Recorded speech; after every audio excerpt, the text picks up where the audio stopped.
Seeds of Empty Space by Joe Pasquale, Chapter 1. Imperfection. We're all so damned imperfect. We all make mistakes. Death and taxes, these aren't the only things men share in common.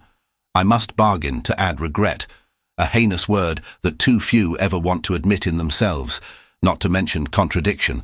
We're all full of contradiction, as Mother once said after learning about the greater meanings of this word from Preacher Brown. You see, I killed a man. Not intentionally, it was an accident. Truly, I can't entirely remember what happened that night.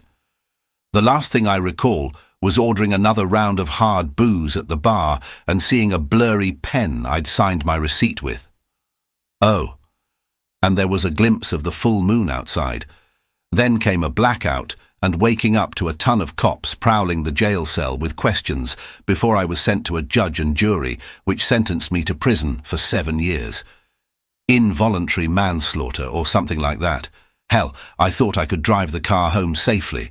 I never even knew the person I'd killed, and I sure as hell was glad I didn't. The pain of it all was too much.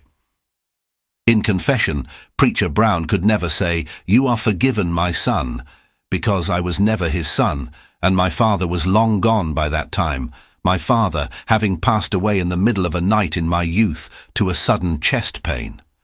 How could Preacher Brown forgive anyone when he too had his irreversible regrets?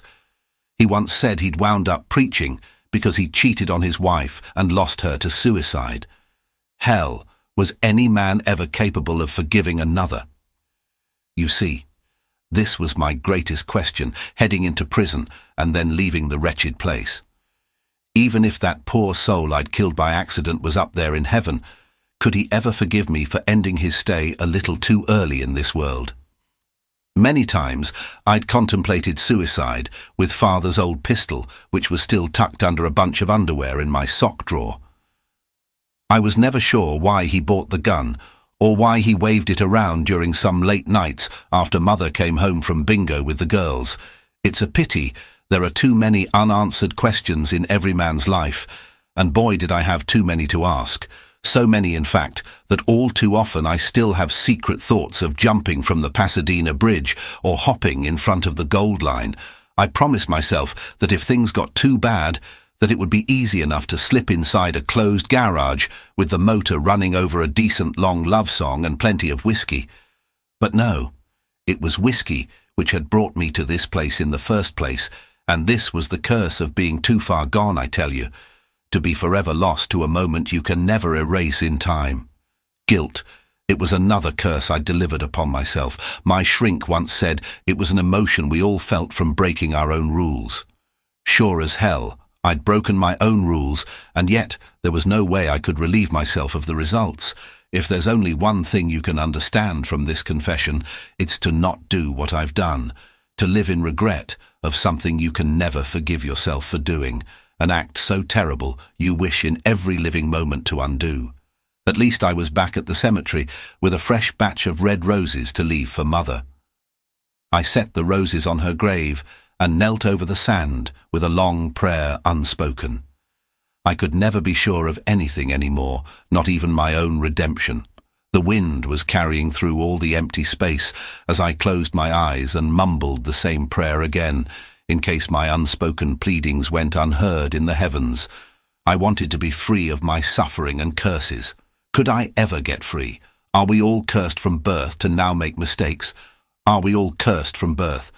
Is the Bible right about men being too infallibly weak to overcome their flesh? Can I ever escape the shame? Is it because of a faulty design that we can blame on the freedom of our flesh? Freedom. Freedom, it can be a word which defines a different purpose for every human, no matter if it is financially driven, or whether it is for some dire hope to escape emotional sufferings, which for me, well, maybe I'm too shy to confess such a thing. But my goodness, when you're a guilty man, you come to realize that it's better to never lie to yourself or to God, especially if you're hoping to resolve what you did wrong.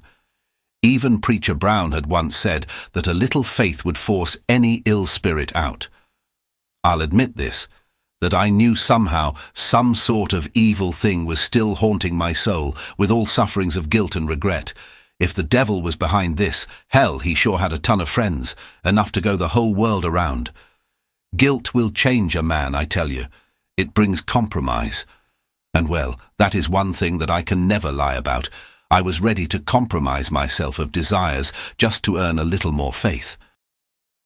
So there I stood in a barren, silent cemetery over the brittle, naked bones of my poor mother and father and cat, and the air was looming with all empty silence as I made my way back to the car. No melodies of the birds, no wavering strings of harps in the clouds, no sights of the angels or demons which might be watching me, none except for my own buried deep inside. Hell, I should have known then just how much spirit the power of desperation influences in a man. Just then, I was about to choose another dangerous path again, and hell, it was going to be another one of those irreversible wrong turns you can only hope will set you right.